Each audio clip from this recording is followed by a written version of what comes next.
Welcome back to the Lessons for Tomorrow podcast, the motivational poster in your ear. I'm your host, Tim Elanius, VP of Strategic Initiatives at AmericanEagle.com.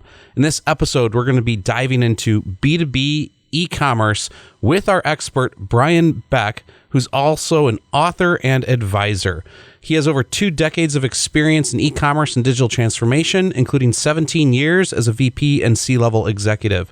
He is the author of the first comprehensive book of B2B e-commerce entitled Billion Dollar B2B E-commerce. Right here in my hands, I have it for those of you watching our YouTube channel. I'm thrilled that I just actually picked this up, so I'm a little late to the game on it, but I'm excited to be going through it. Brian, we've talked through things in the past at different conferences, and just really looking forward to this consolidated experience inside this book. You are a sought-after expert and trusted advisor, guiding experts at manufacturers, brands, and distributors in creating tremendous growth from digital commerce. Your clients include some of the most prominent brands in the world.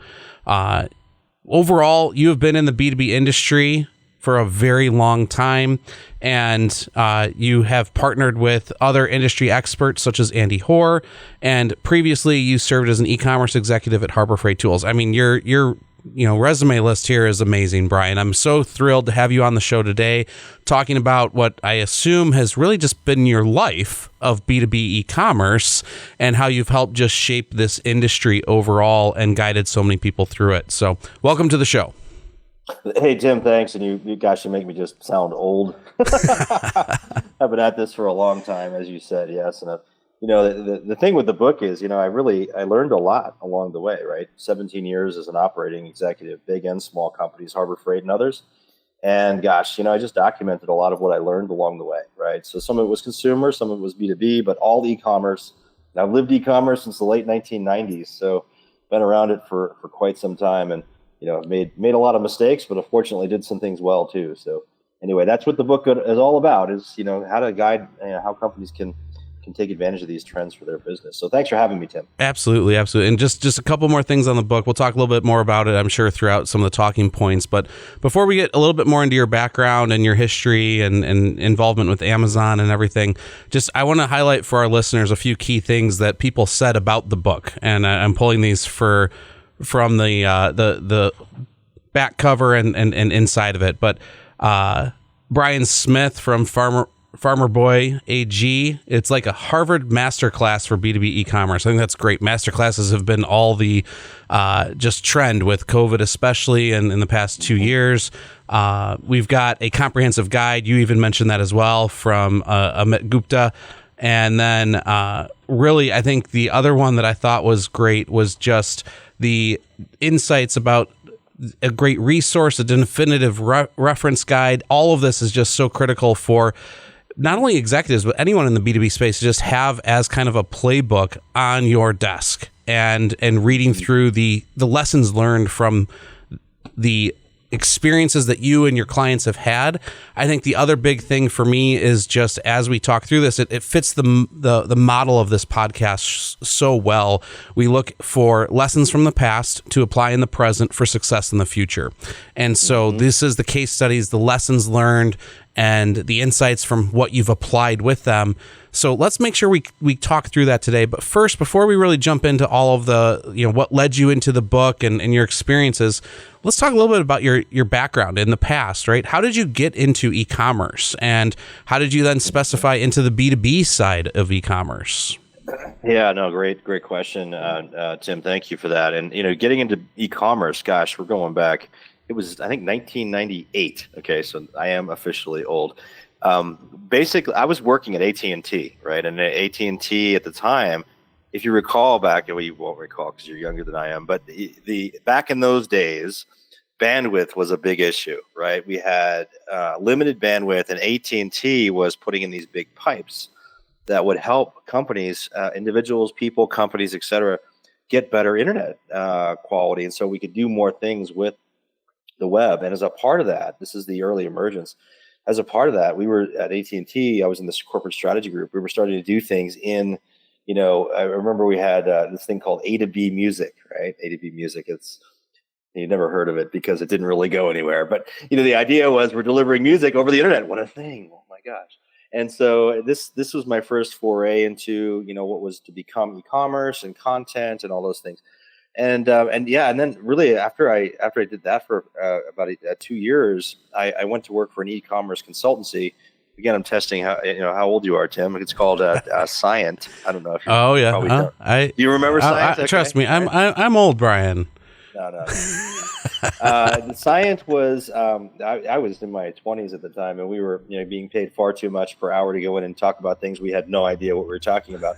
But at the time, the internet was going to break everything, and all traditional business was going to go away, and people didn't want to ever see people again. It was sort of this ridiculous extreme that we would preach. But at the end of the day, it was an interesting time. We went public. We were a consulting company. We were working with a lot of big companies trying to figure out how they should apply e-commerce and digital to their business. It was a really exciting time, and we learned a lot in those early days about what to do, and quite frankly, more what not to do with e-commerce. So anyway, that's how I got into it, and I never looked back. I mean, the business changes so fast. I love it. It's so intellectually challenging, and it's so it's evolved so fast. I mean, I was in consumer mostly for 17 years. Right, Harbor Freight Tools, PacSun. I ran their e-com for a while. And the B2B side, I like to say, Tim, it makes me feel young again. B2B is 15 years in many cases behind where the consumer side of e-commerce is. Look, in consumer, if you go out and you get a 10% growth rate out of your efforts, that's enormous. In B2B, because many of these companies are so far behind, it is transformational on so many levels, introducing e-commerce into these businesses. Efficiencies, new revenues, new markets. There's so many things you can gain with it. And that's one of my chapters in the book is talking about ROI from the effort. But it is enormous. And I love it because these businesses are foundationally solid. They have great products. They have great, service levels and differentiation. They've driven through traditional channels. We're just applying best practices and digitizing. And when they do it right, when the leadership's on board, it's really exciting what happens. Yeah, no, absolutely. And I love that you bring up the aspect of B2B commerce being the kind of exciting and young, and because of the difference between B2C and B2B. Where is it at because of COVID and the pandemic and what happened over the past almost 2 years now, in your mind? Well, it's actually fascinating what's happened with the pandemic. So, and actually, I released the book in I think it was April of 2020, right after the pandemic hit. I mean, who knew, right? I mean, this is going back a year and a half now. The book, I'm actually in the process of adding more to the book about the acceleration that occurred as a result of the pandemic. Really, what I've seen as through the pandemic is an acceleration of what was already happening. It's not that the foundational things changed, the best practices changed, the elements of digitization changed, or the need for customers to buy through e-commerce channels or learn and research. It just accelerated. And the other big change I see is with the sellers, right? Meaning the manufacturers, the distributors, the traditional B2B companies. They now have a new level of urgency. And my book was timely in the sense that that it's. I don't know of a lot of other material like it in the industry. I don't think there's another book like this. So it also caused a lot of interest. And so my phone's been ringing a lot, which is great. But at the end of the day, it's it just has accelerated things, and really it changed how buyers that were earlier reticent to make purchases through e-commerce are now comfortable because they've been forced to. I think about some of these traditional industries, and we just saw the companies that were prepared for that really capturing market share, and those that weren't are scrambling to catch up. And if they're not scrambling to catch up, they may not be around in 10 years, quite honestly. Yeah, and I think that's so critical, especially in today's day and age where, I mean, especially on the B2B side, I see just, the impact of inventory and logistics right now with the delays, right? And right now it's the big global chip shortage and everything, but it impacts so many areas where I think B2B is just as impacted, if not more, than some of the B2C side, even though B2C side might be more the people who experience the rough experience of delayed, shipping. We were taught well by Amazon, right? Expect it in a day or two, and you always have it. And then all of a sudden we get back to the 5 to 7 day wait periods, and we're kind of like, whoa, wait, this isn't the norm. No, that's right. And Amazon, as you mentioned, I mean, they really benefited from the pandemic across both B2C and B2B Mm-hmm. segments. But I mean, frankly, they had challenges too, and a lot of it was with fulfillment. Mm-hmm. They call them FCs, fulfillment centers, were overwhelmed at the beginning of the pandemic. So much so, in one of the companies I'm involved with, called Insiba, we run Amazon programs for B2B companies, and we saw it firsthand. I mean, Amazon wouldn't accept, new inventory into their fulfillment centers because they couldn't handle it, Mm-hmm. and that's persisted. I mean, they've added a lot of people, they've added capability and throughput, but there's still some lagging, impacts from COVID, Yeah. and it's Amazon was up 40% last year. That's insane. It is. Numbers. If you think about it, right? It is. So, and so where do you see, and why, more so importantly, Amazon investing in B2B, right? So they've had a B2B channel for a long time now, but where do you see that growth continuing on the Amazon side, right? They were saying no to certain business, right? Because they just couldn't tackle it at that time. But I know that across the U.S. and in other countries as well, they're continuing to build out large warehouses and distribution centers. And, where do you see that going, and why are they continuing that investment side for B2B?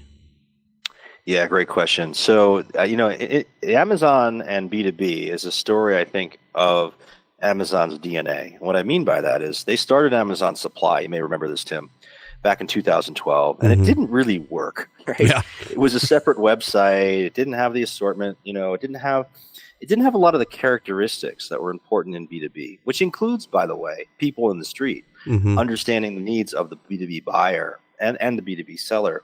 So they retired Amazon Supply in 2015, and they launched Amazon Business, which was not a separate site.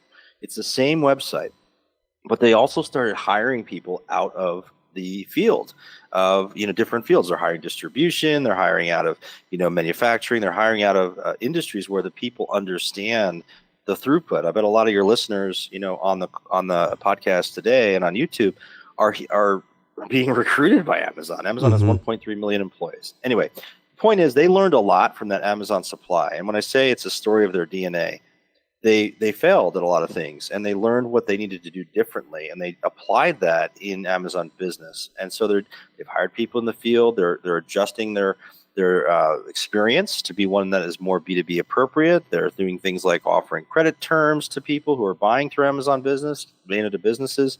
They have request for quote functionality, a whole bunch of things that the B2B buyer needs. Now, why is Amazon investing in B2B? Well, because it's inefficiently served, and there's huge margins, and there's inefficiency in the traditional supply chain, and a lot of the mid-market, particularly distribution, is not advanced. I mean, it's really quite sad. A lot of B2B companies are not at the level they need to be with digital. And I'm not just talking about e-commerce. I'm talking about everything digital, digitally enabling the sales force, content, everything that a buyer needs. Your buyers don't, they don't want to, they're not going to fax in an order anymore. Their millennials are going to be 75% of business buyers within 2 years. You think they don't even know what a fax machine is? Right? Yep. So anyway, my point is, why are they investing in it? It's a big market. It's inefficiently served. And they have a lot of the core competencies. And also, all those buyers, all those millennials, they're Amazon natives. They're already using Amazon for their personal lives. Yeah. This is a no-brainer. Amazon Business has become the fastest growing part of Amazon. So it's a real mover. But now, if I'm a manufacturer, right, to me, that's an opportunity because it's a distributor. It's a change in my ultimate buyer's preferences. And I say that in the book. Talk about that in the book. If I'm a distributor, I got to be paying attention to what Amazon's doing. It can be a revenue channel for me, but I also need to understand how Amazon is setting the bar for the buyers that I'm trying to retain and acquire, because they are in e-commerce. Does that make sense? Yeah, no, that absolutely makes sense. And I think that you brought up a key point about people who are digital Amazon natives, right? The younger generations. I would say they're just digital natives overall. That's what they go to for everything. I think that's also the shift in the B2B space. I know for a lot of the B2B clients that I have done consulting with, it has been the younger generation starting to come in who don't want to accept the facts that some clients still have, I'll admit, and others who definitely have a stronger sales force that is of a different generation who was very used to talking on the phone. We have the younger generations who don't want to pick up a phone. It's almost like it's an anxiety to dial a phone number for them. And they'd rather chat and text and use messenger apps. So, those live chat features into B2B and all that's Amazon has really just trained people. You can completely do everything online. You can interact with customer service without calling a phone number, and you can process returns, orders, etc. Right? And on the B2B side, we'll do fulfillment for you. Exactly. So I think that's critical. I think kind of talking about a few things and especially pulled from your book, right? The history of Sears, right? And just kind of the unfortunate fall of them as a company. And they were really set up well to be the Amazon back in the day with the catalog format that they used and the warehouses and the facilities to do all that. But they just didn't connect the dots with how big I feel digital and e-commerce would be for them as a business. And when we look at that, you talked about the digital customer centricity and really just looking at how Amazon came out and just the leadership there driving that home first and foremost versus paying attention to shareholders and doing all the other aspects that are the financial side. They really focused on the customer first. In the B2B world, you're focusing on the buyer, the seller, and you're connecting both of them. You're just doing it in a digital format now. Absolutely right. Yeah, I say it's funny, Tim. I say don't be the Sears of B2B. It's the first case that my first chapter is called "The Time Is Now," right? And I give the case study of Sears, and it really is a cautionary tale, I think, particularly for distributors. We think about what Sears and others like them didn't do. I think in some ways they get a pass. I mean, they're not in business as much as they used to be, but in some ways, some of the consumer companies get a pass. They couldn't have predicted what was going to happen with e-commerce. B2B companies don't get a pass because the precedent is there. Distributors, I talk to manufacturers a lot too, but in particular, distributors, if you are just selection and price based, you will not be able to differentiate on that going forward. And guess what? The relationship stuff, I hear it constantly. Oh, we're relationship based. What's all, our customers don't want e-commerce. BS. Your customer wants e-commerce. If you don't have enough adoption, like I hear companies put up e-commerce sites, right? I was speaking at a conference last month and, talking to electrical and plumbing distributors and others. I had a bunch of them tell me, hey, my customers don't want e-commerce. I call foul on that. I don't think that's true. I think you're not doing a good enough job in e-commerce to make their jobs easier. Yeah. If all you're doing is a basic job with e-commerce, it's a price and selection and that's it. You're not actually using what you know best, which is your knowledge of the application of those products or, making their workflows easier. You're not doing enough. You're just thinking about it wrong. You're not doing a good enough job. Customers want e-commerce and the customers that do it well are getting 30, 40, 50% of their revenue from digital channels. Yeah. And you see this, Tim, I mean, in your business, right? You must. Oh, absolutely. And I think the other key thing there too is when you actually do have that e-commerce aspect, they spend more than they would if they were still just ordering through other aspects of just normal channels for B2B. And for me, I think the what I've really seen is there's a lot of times too where everything's so custom that we have in our systems internally and the effort because each customer in the B2B world is unique and we have to market to them exactly. Our price list for them is different. Guess what? We've been there, done that. We have customizations. Right. I have dealt with price lists at the individual buyer level at the same account for different regional orders. And that back in the day, it was a lot of flat files and you would upload all that into the system and process it. Nowadays, it's microservices and APIs to connect in, and we build out middleware layers that connect all your systems. So it doesn't matter the age of the system. We can get data in and data out. It's a matter of just ensuring that you've organized those connections. And to your point, right, I would call foul on them as well. E-commerce is there. It's not only there, it's here to stay and only grow the opportunity for your business. Absolutely, Tim. It's interesting. I hear a series of, if you want to find a reason not to do e-commerce, it's not hard. Okay, so my systems are too complicated. My customers don't want it. My sales force will fight back. I don't want channel conflict. I want to empower my channels. I don't want to conflict with them. you know what? You can find a reason not to do it. But I don't, long term, that's not the right answer. You have to be in this. And ultimately, it's about that discomfort of actually getting in and solving for these issues. Because if you're not there, there's going to be smaller, nimbler competitors that are, or big giant competitors like the Amazons of the world that are there doing a better job and capturing customers. One of my most favorite exercises I like to do, Tim, with manufacturers, I did this with a CEO of a big chain hoist manufacturer a couple of months ago, right? We went in and we searched on, this is a B2B business. They're selling these big chain hoists that lift up like boats and, giant stuff. Yep. Right? I mean, this is like this. I'm not using this at my house. So this is, big construction sites, things like that. He said, okay, well, let's do a search on Amazon and take a look at what, let's do chain hoists. Let's look at chain hoists. We pulled up the search on chain hoists, and then we saw all these products, right? And he's like, who are these brands? And then we said, okay, well, how much revenue are these guys doing? They had $3, $4, $5 million individual products on Amazon that had similar characteristics, technical characteristics to his products. He didn't even know who they were. Oh, wow. This is a well-established 100-year-old, company that is a leader in its industry. And my point is that the landscape is changing. The level of the competitors, not only for distributors but for manufacturers too. If you're not aware and in the game, the industry is changing out from underneath you, and you're going to become irrelevant over time. Because for example, we think about search volumes, right? Amazon is now responsible for almost 70% of search, product search. Excuse me. Google is down only something like 25%. If all your efforts are focused on Google, you're missing out on 70% of the search volume around product. Oh yeah.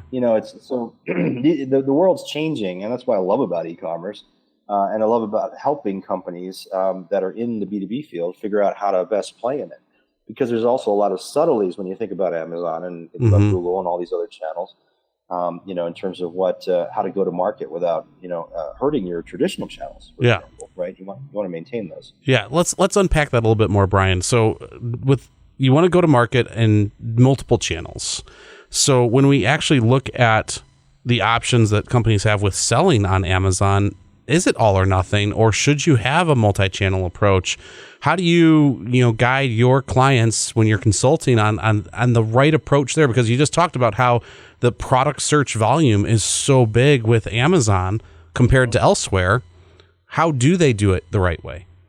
Well, a lot of companies have this misconception. There's only one way to deal with Amazon is to sell all their products on Amazon. The actual answer is you have many different strategic options. And it depends on the kind of business you are. So let's say you're a manufacturer, traditional B2B manufacturer. So first and foremost, Amazon is not an all or nothing situation. It also shouldn't be your only e-commerce strategy. It's a part of the stool, the legs of the stool, as it were, right? So and I believe that if a company engages in Amazon as their first foray into e-commerce, it builds the organizational muscle to do e-commerce later, to with your data, with your people, with how you manage, et cetera. You start becoming familiar. So first and foremost, I think it's a part of an e-commerce strategy. Secondly, if you're going to go into Amazon, let's again say you're a product manufacturer, you can there's different ways to sell on Amazon. One is to sell to Amazon, that's called Vendor Central. One is to sell through Amazon, that's called Seller Central, or 3P, which gives you more control. And frankly, I see a lot of manufacturers moving to that 3P selling model because you can set the price, you can control your brand content, et cetera. The other thing is you don't have to sell everything, your entire product line on Amazon. You could sell a portion of it. Some of our clients will go and they will, create products for Amazon, specifically different branded products. Think about how you've traditionally gone to market. I mean, with your big distributors, or if you sell to retailer, whatever you sell to, they're applying a similar thoughtful strategy is at the assortment level is important. And then one other thing I'll say is that, you don't even have to necessarily sell on Amazon to control your presence there. You can use Amazon's tools like what they call brand registry to register your brand there and control your content, even if you authorize specific resellers or distributors who you trust and who will maintain your map pricing or whatever your distribution agreement is. And authorize them specifically to sell on Amazon on your behalf. That's a way that some manufacturers deal with Amazon and take advantage of the volume there, but also give some of it to the traditional channel partner. So my point is, you've got 3 or 4 different ways to go into Amazon. But I do believe it's important for companies, particularly if you're a branded manufacturer, to have a presence there, because guess what? Like that chain hoist manufacturer, people are looking for your products, your category, and you're letting competitors in the game, in the conversation, if you're not there controlling that. And frankly, if you're not controlling your brand search on Amazon, you're losing too, because there you got, if you don't control it, it will control you. There'll be horrible product presentation and low prices, and it's a mess. If you're not controlling it, you ought to be, because at the end of the day, Tim, if you do control it, it actually reduces channel conflict. It sounds counterintuitive, but by going to Amazon and having an active Amazon program, you actually reduce your channel conflict versus not having that program in place. Does that make sense? Oh, absolutely, Brian. And that's such a good nugget for everyone to understand, that by managing that channel conflict, it's not that you even have to sell or put your entire catalog for sale up on Amazon, but manage what competitors are also potentially putting up similar products for.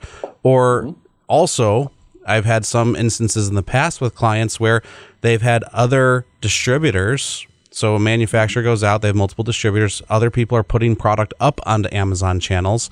And to your point, the imagery looks terrible. The descriptions are copy paste from the distributor, or from the manufacturer site, or from another distributor.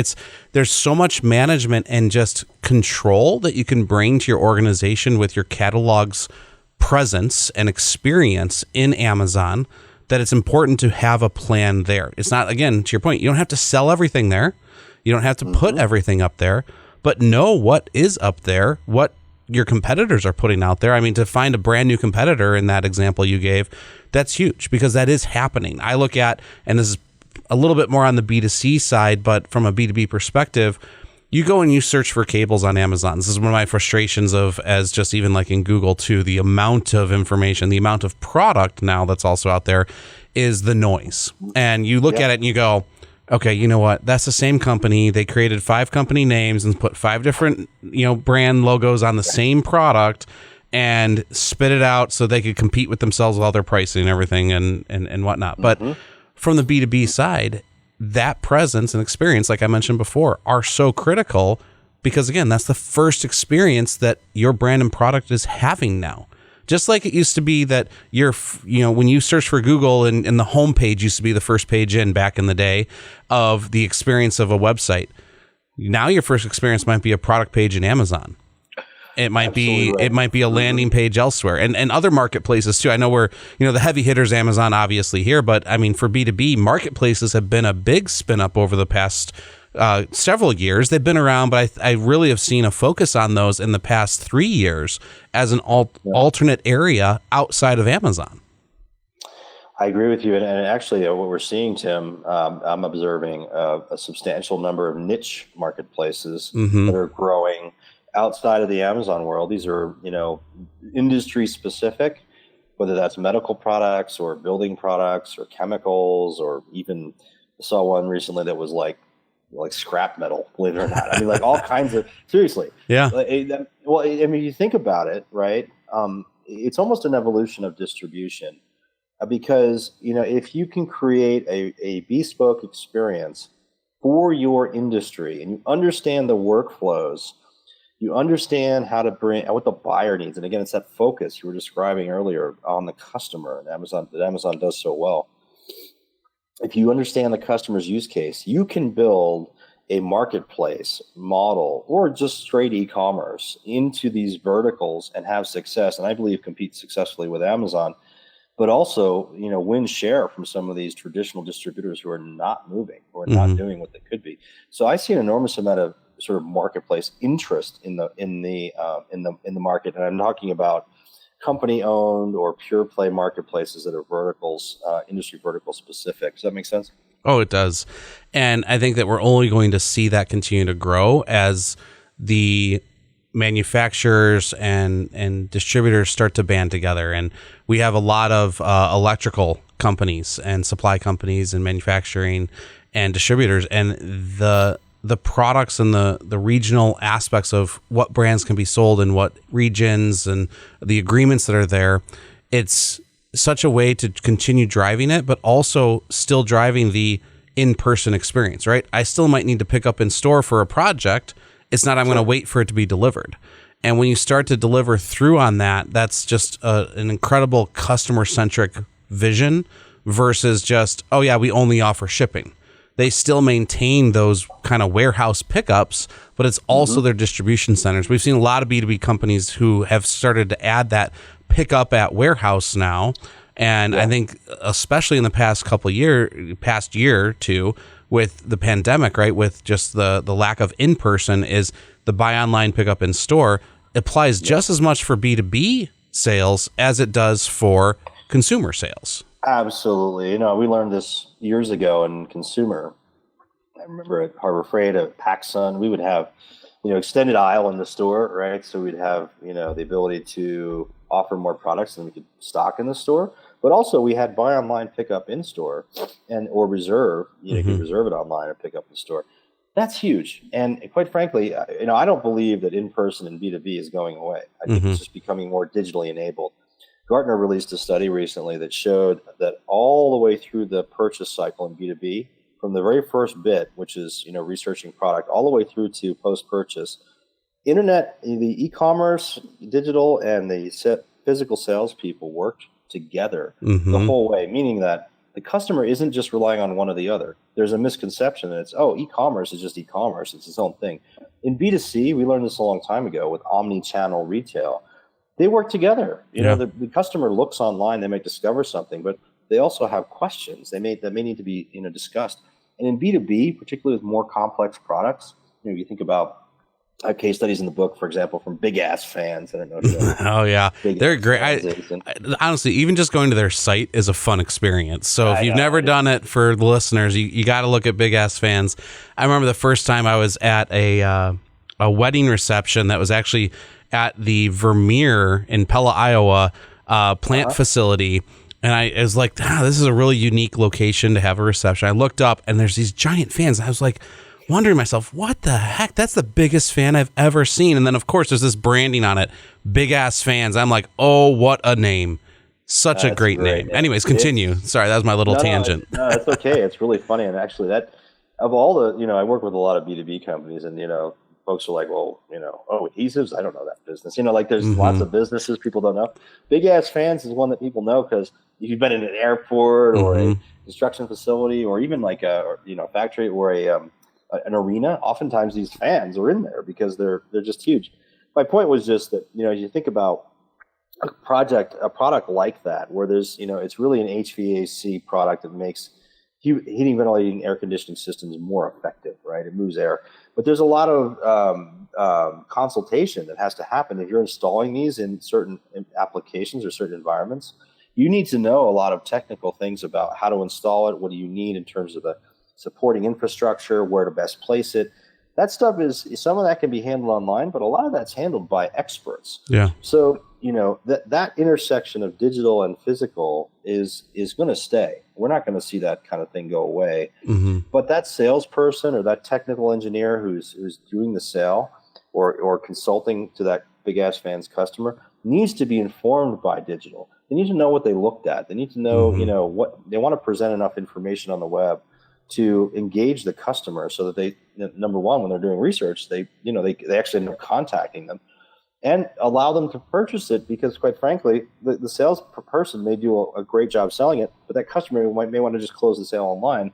I have a number of case studies in the book about that, where companies are getting $1 million+ shopping carts, but the sales team has been involved all the way through the sales process. That just so happens that the customer wants to transact through e-commerce because at the end of the day, they made the decision they want to do it fast and they're done, or they're reordering something they've already ordered. Right? Yep, so absolutely. There's a number of use cases around that. Yeah, and I think too, just the digital and physical, just to kind of relate to a story. I always like to bring my wife into the podcast and talk about an experience. So we got a new GE fridge back 2 years ago now or so, and had to have a service tech out, which was a little disappointing how fast we had to have someone out. But he got everything fixed, and he goes, oh, well, you guys also have the water filter. And so, the subscription model is the big new thing the past, 5 years now or more. But I think it's coming even more to the B2B side. And he goes, and he's a GE tech, and he goes, oh yeah, right here on his iPad, he pulls it up and he goes, all right, well, I can add you to our subscription program and do this right here. But right there in the moment, he was able to get a sale, and that was through the tech, right? So the B2B side of the service side for a B2C experience. But I think that's that whole B2B to B2C, right? So the whole long, fun acronym that everyone starts to strangle together now. And what I really like to call it is the human to commerce experience, right? Right there in that moment, he knows he can get a sale because he's there and says, oh yeah, every 3 months you have to change this. We'll get you a subscription. You don't have to worry about it. It's the best thing ever because I don't have to worry about it. Now, I look at that and I go, okay, well, that's great. But he also can do it for parts. When you flip it into understanding what that actually brings to someone in the field, especially in the service repair industry, the opportunity to look up and know whether you have a part nearby in a warehouse that you can go grab it from if you don't have it in your van, that you can order it, that you can also look at and use, and I'm going to go a little bit off the deep end here, some predictive data analysis to say, hey, you know what, I'm replacing this part. Really at the same time, these are the next parts that typically commonly fail. I want to just recommend that I do a full service package for you and I replace all of these. That's the power of this information, the digital side. Absolutely, Tim. That's a great example, and it is more consumer-like, but the same principles are applying. I want to give you two brief case studies mentions out of the book. One of them is Lumina. So Lumina makes DNA sequencing equipment, right? What is that? I don't know if you've ever gotten your gene sequenced at 23andMe or something, but yes, anyway. And my dogs as well through Wisdom Panel. So, okay. Oh yeah. Mars. Surprisingly, Mars is the one who has Wisdom Panel, and we built their site and all the dog DNA sequencing for what type of breeds are in your dog. So yeah, I know you've got one. So if you ever wanted to know, and it's a lot more for people who pick up animals from shelters to know, well, what breeds do I have, and what energy do they have typically, and et cetera, et cetera. It's really fun. But yes, the human side, yes. Absolutely, but that's exactly like the dog gene sequencing or human gene sequencing is one application of Illumina's technology. They're a technology company. They build the equipment that does the sequencing, right? They don't provide the service. The 23andMe's and Me's of the world use their equipment to sequence your genes. Right?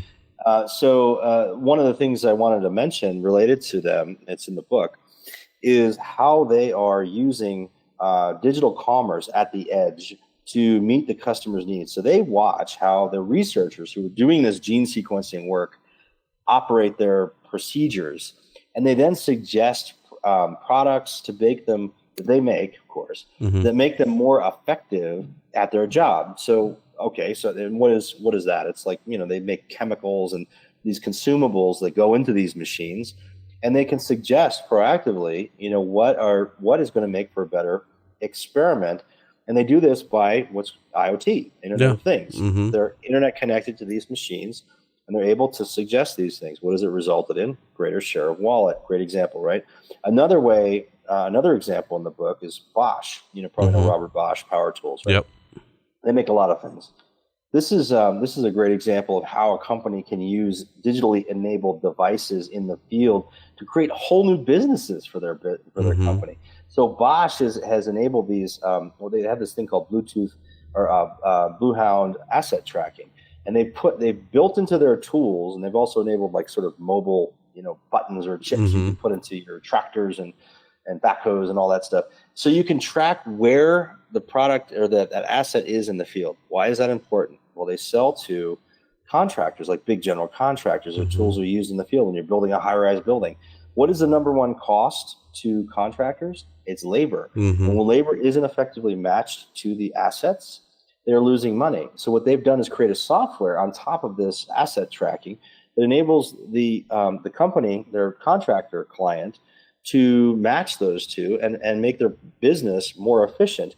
And what does that do? It makes those companies more reliant on, more loyal to Bosch, because they're solving problems that go beyond just a product that works great, because they have those too, but they're actually solving a business problem, a pain point for that contractor building the skyscraper. It's fascinating where you can go once you have the foundation set. But I'm talking about a place where most companies are nowhere near. Right? A lot of them have A lot of them don't even have e-commerce. Yeah. Well, and with that, yeah, absolutely. And with that, Brian, I would say, kind of following the construction experience with Bosch and what they're doing, we have some large agricultural companies that we have been doing work with who have the telematics software and the whole programs that also let you know, like in a combine at this amount of run hours, it will need this work done, right? Right. So we've got these dealers out there, right, who are going out and they're selling this equipment, right? And they're not the manufacturer, the distributor, but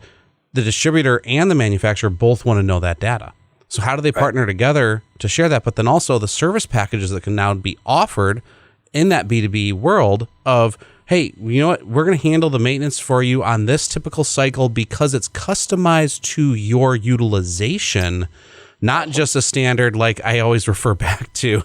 I don't know if anyone does this anymore. I think most of them are digital now. I think there's a few car manufacturers who still print out the user's manual, right? My Volvo's got a whole digital one in the screen on in the middle console now, but it still had the print one. But maintenance schedules. You're on maintenance plan A or maintenance plan B. And I go, well, okay, but if I drive differently than others, it's a hybrid.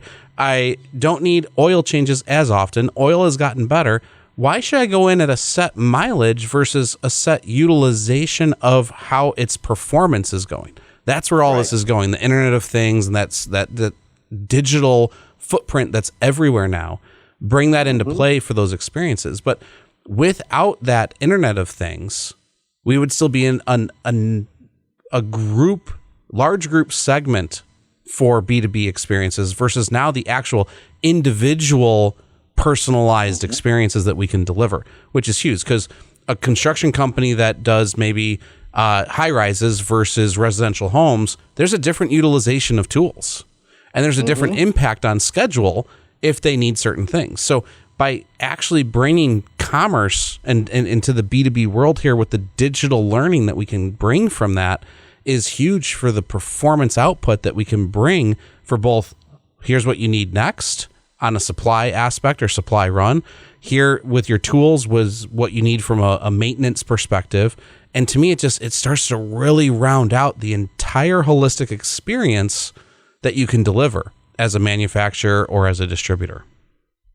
It really speaks to, Tim, I think, the evolution of value and where value lies in, the buyer's experience, right? And and the value that seller can bring. I love to use the example of the car industry since you were just talking about it. If you look at the car industry over the last 30 years, car dealers used to make a lot of money from selling cars, right? And they would make 20 plus points of margin on every car they sold. Well, guess what it is today? It's like 3%. There's no margin left in cars, right? And why? And it's because of this whole transparency of data, right? It's, people can see. Think about your own car buying experience, right? Oh, yeah. You go on, I mean, it's exactly what it costs them to make the car. You know exactly how much margin they could potentially get and what you should pay for it. And you're not going to settle for paying. You're not going to pay more for the car because why would you? You don't have to. And I can walk into a dealer now and I can shop other dealers nearby and price compete unlike ever before. Exactly. Those dynamics are here for B2B. You're fooling yourself. You don't think they're here. I'm not saying you're fooling yourself in general, right? But what have car dealers done? Well, they've changed their business model. Where do they make money now? It's on the extended service plans where they initially sell you the car. Why do you think they push it so hard? This is where they make their money. That's where the margin is. And then service, right? So it's in those two areas. It's no longer in the the initial sale of the car. So that's why you see car dealers working so hard to generate business for their service departments and so hard to get you into the extended warranty. And I've fallen for it. Oh yeah, I'll fully admit I did with mine because it was actually in my mind a fairly priced one for any dings or scrapes and anything. I've got 4 boys at home. I mean, little kids' bikes and wagons and toys in the garage.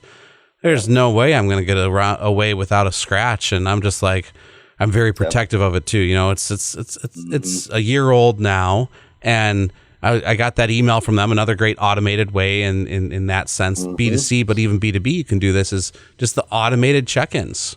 And you can really bring a new aspect to that seller check-in when you are working with your buyers in the B2B workplace. So absolutely. No, absolutely agree. And, the dynamics here in B2B, the same car dealer dynamic. I mean, if you look at, I like to suggest companies take a look at the margins of some of the big distributors. Look at Staples, look at Grainger. These are companies that have invested significantly in e-commerce and digital, but even their margins are being impacted, and it's this transparency issue.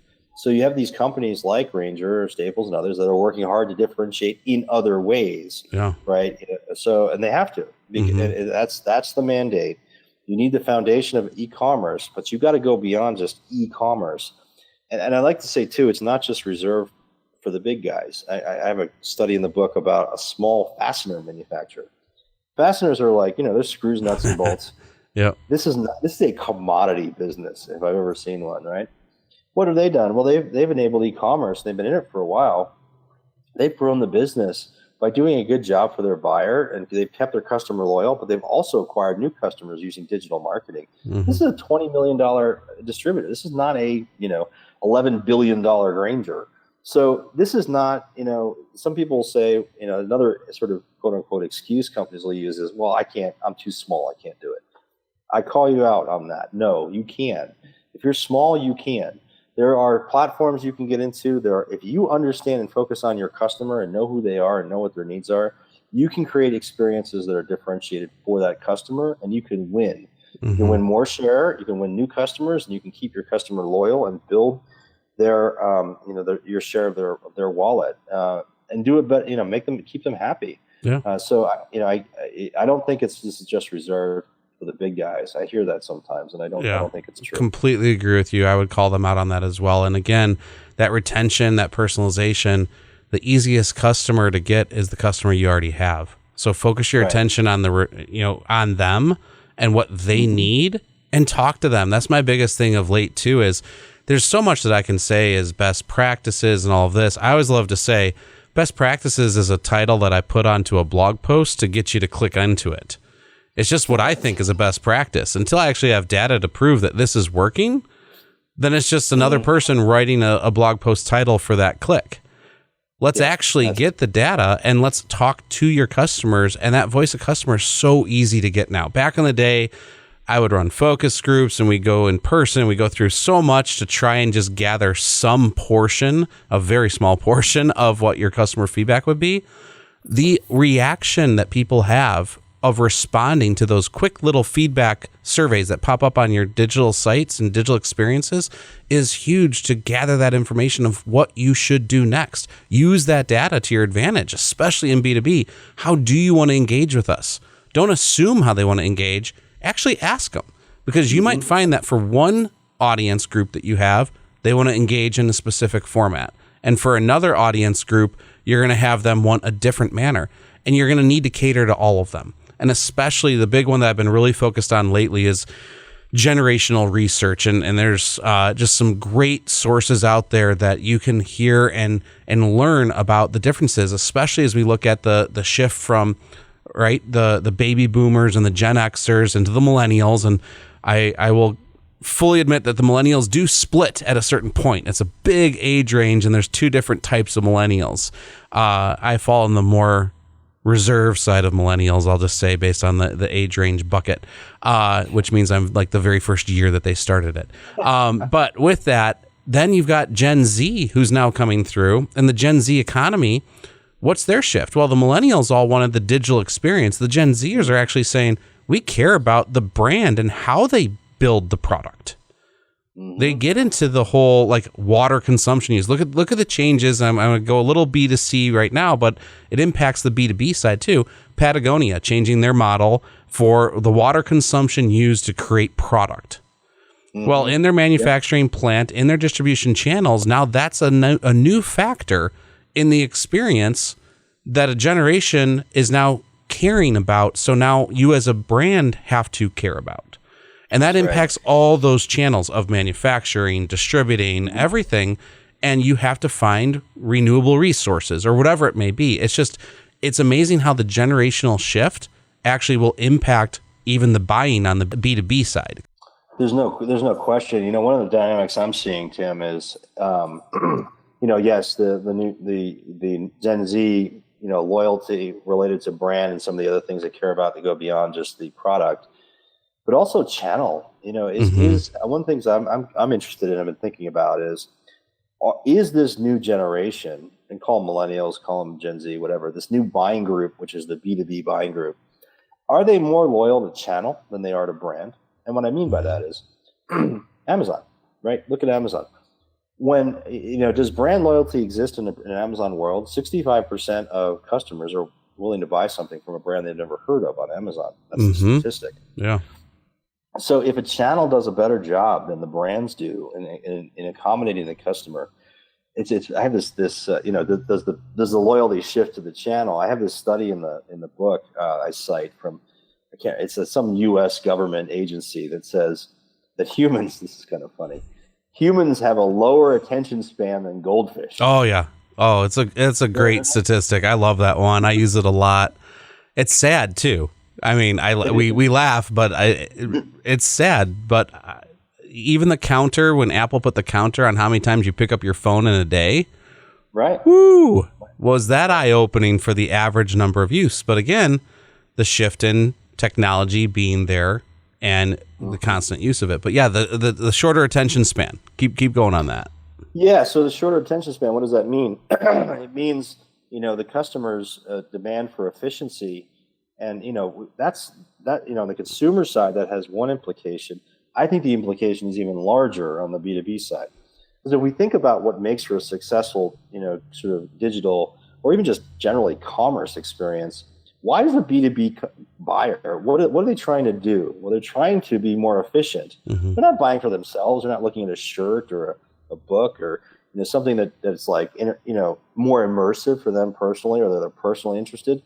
They're buying for their company. Yeah. Right. So what do they want to do? They want to do it faster and easier. Right. So the attention span is probably lower for the B2B buying experience. What does that mean for the B2B seller? It means you've got to deliver that. And this is where I'm saying that, potentially this, the buyer is more loyal now to the channel that does that more effectively, whether that's a distributor, a manufacturer, a marketplace, whatever it is. To get them through their buying journey more quickly and save them time. Eliminating friction is, and I say this a lot in the book, make the buyer's job easier is your key to success here. Absolutely. And I think that's true across all channels. If you're informing them so that they're prepared for the call with the sales rep, or if they're just buying online, or if they're talking to the sales rep and they want to buy online because it's faster and easier, everything's there, they're set up, their contract's loaded, they can just go boom and they're done. Those are the things that are going to create success for our sellers, manufacturers, distributors, et cetera. Absolutely. Absolutely. Oh, yes, it does. And I think this is why this is such a critical area to just continue. I know you're doing it through different conferences, speaking engagements, consulting, and in your book. And that's where we have to make sure that the B2B decision makers understand the value of the digital commerce channel for them. And I say that broadly, right? That channel is multiple channels, to your point that you just made. It might be Amazon. It might be a niche marketplace. Depending on who you are, you need to see where you need to be. And that awareness even, right? So how do you reach the newer buyers who don't engage with you like they used to, right? I saw a fun website actually just this morning. I was looking at something and I went to the Contact Us page and lo and behold, there was a fax line right underneath the phone. I go, what? But then right next to it goes, just kidding, we don't have a fax anymore. And it was a hilarious thing. And I go, but I actually still know companies that fax things. It's crazy. But overall, and I want to make sure that we get a little bit towards that, what does the future look like in your mind here? But as we look at just Amazon itself, we've got all these different stories about companies selling products wholesale on Amazon, not selling it at all to Amazon, but their products show up in that marketplace anyways with low prices very commonly. How do you get a control over that? Like, what's the way that to make sure, especially in that big of a channel of Amazon, that companies, we talked a little bit about it before of wanting to control the experience there. What about when someone else is throwing prices out there, they're super lowballing them, and how do companies come in and work on that? It's a great question. We did a survey, excuse me, about a year or 2 years ago, of manufacturers, and we asked them, how many of you how many of you have products on Amazon, right? Or how your products show up on Amazon? And about 70% said, yeah, our products are there. They show up. And then we asked them, how many of you know who all the people are selling your products?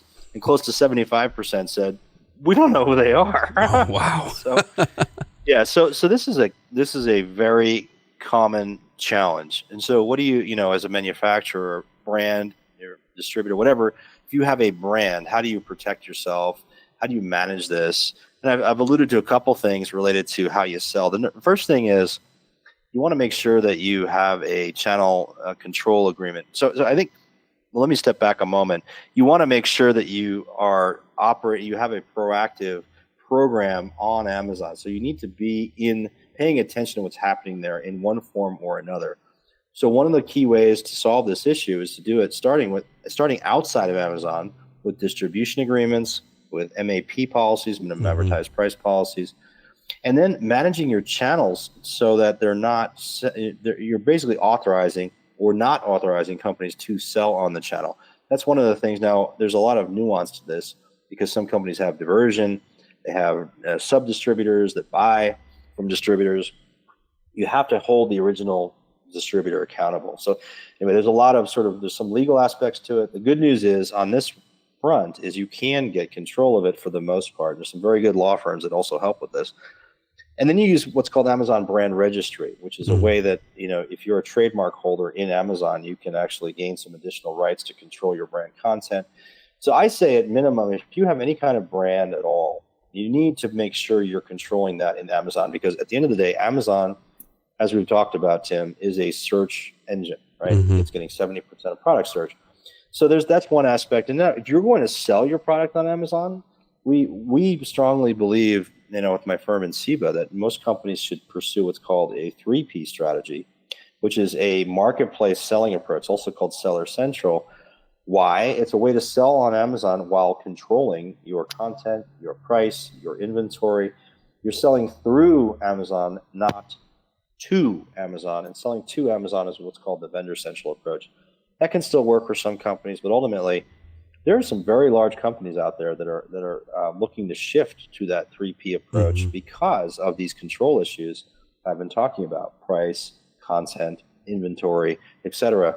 And when they do it, when they come out the other side, some of these companies we work with are doing $20-30 million in sales on Amazon a year. They have more control. They have also more profit, which also helps. But control is often the reason they're doing it, right? Yeah. No. So does that make sense? Oh, it does. It does. And I know that in SIBA, you guys consult and help companies get that experience and exposure to understanding that channel. Where do you see the future? I want to jump to that as we look towards the future, lessons for tomorrow. In our show name, where do you see B2B commerce going in the next 3 years, 5 years? I'm not going to ask you for 10 years out. That's just too far. But in the next 3 to 5 years, what do you think is going to be the next biggest impact in the B2B commerce space? Well, I think a couple things. So I think we're going to see a thinning of the mid-market, meaning if we look at traditional distribution, industrial distribution, whatever, in different categories, we're going to see a thinning of the mid-market. Some companies that don't take action are going to go away. And that might take 3-5 years. It might take a little longer, but we're going to have some. Those, particularly the mid-market, is being disrupted. We have new entrants. So we're going to see new brands in the marketplace that are using these new channels to come to market. Again, loyalty channel over brand in some cases. I think we're going to see vertical marketplaces. I think we're going to see more of these happening. And I think we're going to see some distributors buying some of these vertical marketplaces. So I think we're going to see, in building materials, for example, I know one construction materials marketplace is already doing $200 million in GMV. Wow. So does a building materials distributor who's traditional, who may have $1 billion or $2 billion in sales, do they come along and buy them? I think we start seeing that. I think we see in certain segments, pure play e-commerce, pure play marketplaces growing, and I think we see distributors buying them for their intellectual property, their people, their know-how, their nimbleness, probably leaving them alone, right? So you buy them. So I think we're going to see that. I also think we're going to see in the next 3 to 5 years a lot more manufacturers with e-commerce, and I'm confident of that because I talk to a lot of these manufacturers, and they're starting their journey. Yeah, they're starting their journey in a lot of cases with Amazon. They're saying, I want to gain control of this, but I'm going to become a direct merchant. I'm going to sell through this third-party selling model, and I'm going to build my muscle. And then my next step beyond that, I'm already seeing it, is moving into e-commerce myself. And they're doing it very cautiously. They're trying not to disintermediate their channels. They're doing it in a way that supports the channel, meaning they're preparing data and they're using that data in the channel. They're providing analytics to the channel. By channel, I mean distributor, retailer, dealer, whatever their traditional reseller is. Yeah. But I think we're going to see a lot more manufacturers selling direct. So those are some of the things I think, let's call it 5 years, we're going to see. Certainly we'll continue to see Amazon Business take share, particularly in the long tail, sort of the tail spend areas of B2B. Wonderful. All right, there you have it, listeners. The Future from Brian Beck. Look for his book, definitely, and guess where? On Amazon. And but Brian, if they want to learn more about just the work that you've done, the case studies, et cetera, what's the best way for them to maybe connect or learn more? Yeah, thanks, Tim. I mean, there's two ways to get in touch with me. One is you can find out more about the book by just putting a .com at the end of the name of the book. So $1 billion B2B e-commerce, it's a mouthful, $1 billion B2B e-commerce.com. You can find out more about the book, or you can search it on Amazon. You can also contact me directly at brian@enceiba.com, ENCEIBA, Brian, BRIAN, @enceiba.com. And out of curiosity, or out of interesting point, Tim, the book is printed on demand around the world by Amazon. So I don't actually have a stock of these. Interesting. I don't have a stock of these books. As soon as someone places an order on Amazon, it's printed, and it's printed all over the world. And they have these printing facilities. It's incredible, this company, I tell you. You're going to have that book in 2 days. You order it, it's printed for you. It even says like the born on date in the book. It's crazy. Yeah. Oh, it is. And that's what happened with my order, right? I ordered on Amazon and I got it through, the 2 day about turnaround. And that is just crazy that it was printed on demand versus back in the day where we'd have to have so much inventory ready in different distribution centers, et cetera. And we'll continue to see that growth, but we'll put some links in as well to the show description notes for those of you, so you don't have to keep going back like I do on podcasts and hit the 15-second rewind to try and capture a domain name or in spelling or anything like that. So we'll put some of that in the show notes for everyone. But really, Brian, I just can't thank you enough for the time today, for talking about this critical piece of commerce, which is B2B e-commerce and the continued growth between distributors and manufacturers. And for all of our listeners, thank you for tuning into the future by listening to the Lessons for Tomorrow podcast. Again, for more information about the topics discussed today, check out the description notes for this episode. And if you want us to cover a specific topic or submit feedback, please email us at lessonsfortomorrow@americaneagle.com and let us know. Be sure to follow this podcast wherever you listen to them to stay up to date. And while you're at it, if you wouldn't mind giving us a rating and sharing this podcast with others to prepare them for the future. And again, follow us on social media. This episode is brought to you by AmericanEagle.com Studios. I'm your host, Tim Elanius, and I'll catch you in the next lesson.